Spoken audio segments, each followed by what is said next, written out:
Welcome to the deep dive. Today we're going to leave the comfort zone of really formal language. We're diving headfirst into some, well, let's call them tricky, practical nuances of casual English, specifically the language around social stuff, flirting, dating. Yeah, and this is really critical territory for any learner, I think, because moving from, say, a textbook to a real-world social scene, well, context and tone suddenly become, well, they're everything. They're not minor details. Oh, totally. A single word choice, it can completely flip the meaning from, like, playful to judgmental, just like that. Exactly. So our mission today is basically to unpack 4 specific expressions. We want to get the meaning, yes, but also the vibe, the social context. These are straight from the source material you shared.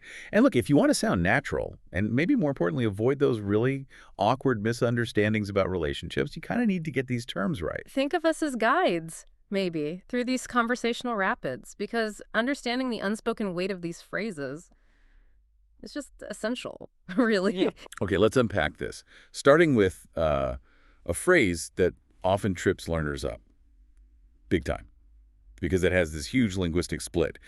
The phrase is to make out. Right. Now, in the dating context we're focused on today, it's got a very specific definition. It means to kiss someone, like passionately. Passionately. That's the key word. It's the definition you'll hear most often, friends talking about a night out or relationships. It's definitely casual, familiar language. Yeah, and we see that in the examples, right? Like you might hear someone say, oh, they were making out in the movie theater. Classic example. Or Tom and Lisa made out after the party. Yeah. And the source mentions teenagers use this one a lot. Oh, yeah. Sometimes even like bragging about it. Totally. Showing off a bit. It means serious romantic kissing. It's definitely past a polite peck on the cheek. Okay, but here's where we need to pause. This is absolutely crucial. You have to get this distinction. Right. While we're focusing on that romantic meaning, make out, the phrasal verb itself, it has other meanings, completely separate ones. This is the confusing part. Yeah. The sources point out that in a non-social context, not about dating, it can mean to discern something or to understand something. Which is just perfect sort of confusion. Right. Right. So how do you know? How do you tell which meaning is intended? Let me throw a scenario at you. Imagine you're at a loud concert, bad acoustics, and someone yells over the music, hey, I saw 2 people making out in the back row, but it was so loud I couldn't make out who they were. Brilliant example. Because it's so tricky. In that one single sentence, the meaning just flips completely. Right. The first making out, saw 2 people making out. That's a dating one. Kissing, obviously. Kissing, yeah. But the second one, couldn't make out who they were. That's the other meaning. To discern, to understand. You couldn't identify them. So the context right around it, like the object of the verb, it's non-negotiable. If the object is people, a couple, it's kissing. If the object is like what someone said or the details or an image through the fog, then it's about understanding or seeing clearly. Precision is absolutely key there. You can't just assume. Gotta look at the whole sentence. Okay. So if making out is sort of the result, the action, let's rewind a bit. How does that attraction even start? Let's talk initiation, the phrase to pick up and its related noun. Okay, to pick up. In this context, it's all about successful attraction. The definition is basically to successfully attract someone, get them interested in you, romantically, usually. Right. It implies an active effort. You're trying to initiate something, maybe romantic, maybe sexual. There's a goal. It always feels like it's about the hunt, doesn't it? A little bit, yeah. You hear it in those classic lines like, he tried to pick up a girl at the bar. Standard. Or describing someone maybe a bit too confident.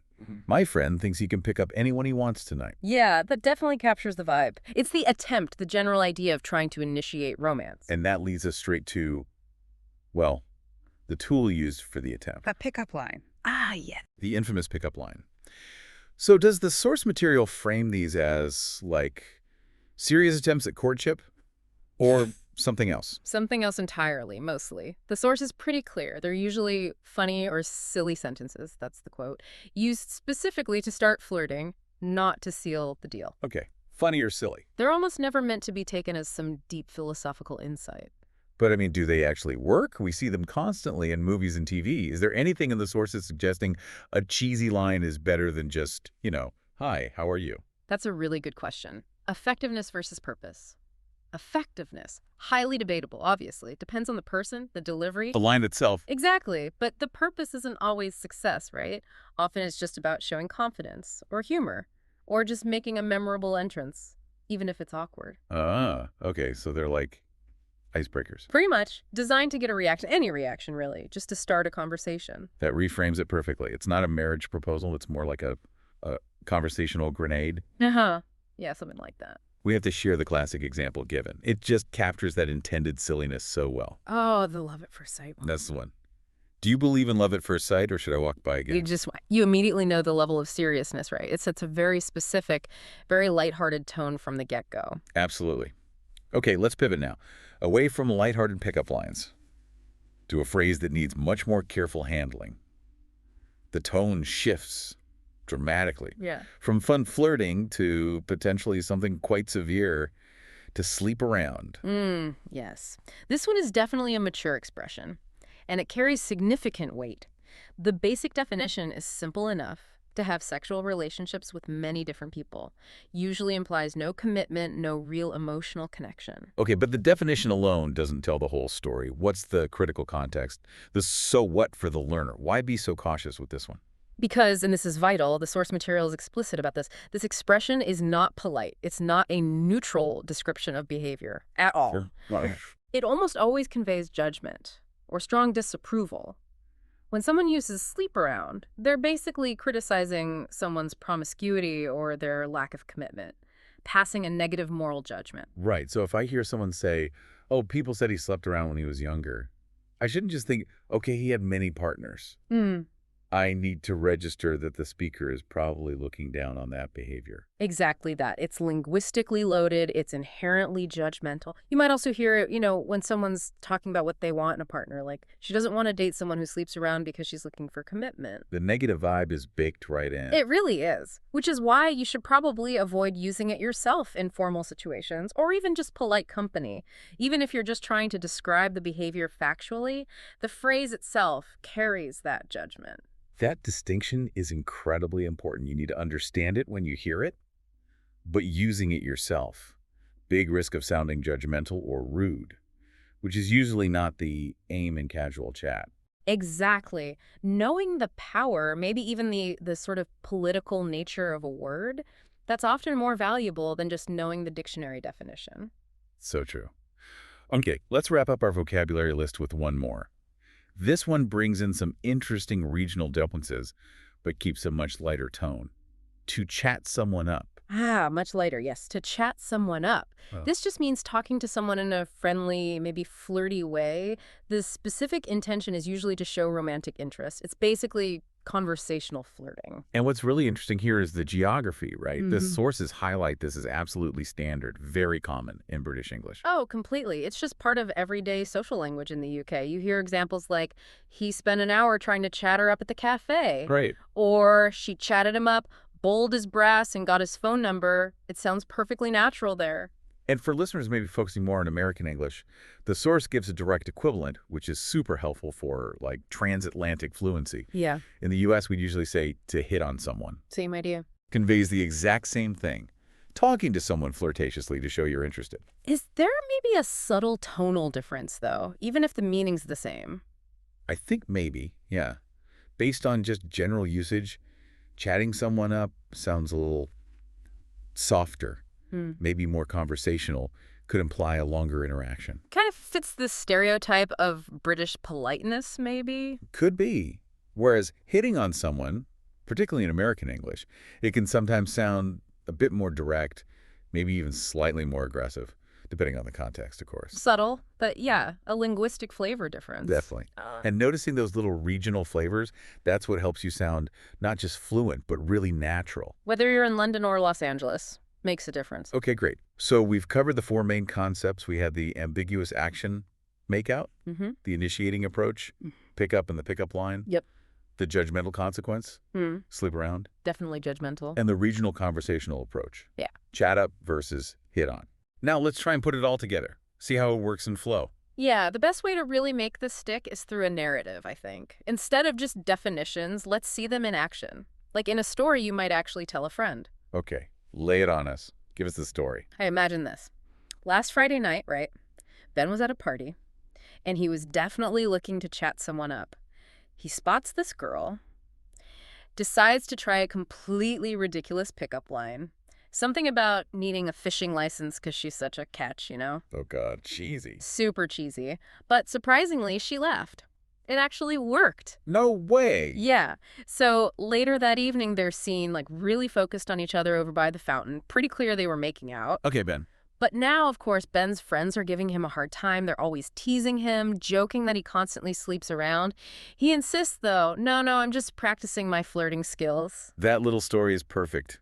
It shows the whole sequence, doesn't it? The intention, chat up, the tool, Yeah. pickup line, the result, make out, and then the social commentary sleeps around. Exactly. That's how these terms actually weave together in real life. And they pop up in quick dialogue too, right? Oh, absolutely. We could imagine maybe a quick back and forth. Okay, like maybe I see you talking to someone. Hey, I saw you talking to that woman at the coffee shop for like 20 minutes. Were you seriously chatting her up? What? No, absolutely not. I was just politely asking for the Wi-Fi password and comparing notes on library hours.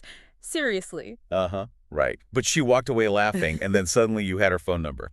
Okay, fine. Maybe she picked me up instead. I just wanted the password. Huh. See, that reversal, that flexibility, that's exactly it. The language moves fast. You got to decode the intention like that. Instantly. Yeah. Okay, so maybe let's just quickly consolidate this before we wrap up. Good idea. Quick recap. Mm. Make out means passionate kissing. Big one. But don't forget that totally separate meaning. To understand or discern, context is king. Crucial. Then pick up. Successfully attract someone. Often involves a pickup line, which is usually meant to be funny or silly, not serious. Right. And then the heavy one, sleep around. Means having many casual partners, yes. But the key takeaway is the negative judgment. Huge negative connotation. Use it very, very carefully, if at all. It implies strong disapproval. Got it. And finally, chat someone up. That's the common phrase in the UK. While hit on someone is the typical American English equivalent for that flirty initiating talk. And remember, being truly well-informed in a language isn't just the dictionary. It's understanding the social power, the politeness, the weight behind the words in context, knowing the judgment packed into sleep around. That's way more crucial than just knowing the action it describes. Couldn't agree more. And since this whole deep dive is about practical use, we want to leave you with a challenge, straight from the source material. Time to actually put this knowledge into practice, move it into your active vocabulary. Yep. Your challenge is pretty straightforward. Write a short story, like 3 or 4 sentences, nice and clean. Use at least 2 of these 4 phrases we discussed. The goal is to try and weave them into a natural-sounding little anecdote. It forces you to think about the context, the tone we just spent all this time unpacking. Yeah, give it a shot. Think about maybe an awkward attempt someone made to pick someone up last weekend, or what their friends said about it later, using one of the other phrases. Okay, that wraps up our dive into this very nuanced vocabulary of social flirting. We really hope you feel a bit more prepared now to navigate those potentially confusing social chats, armed with all this context. Absolutely. Until next time, keep digging into those linguistic subtleties.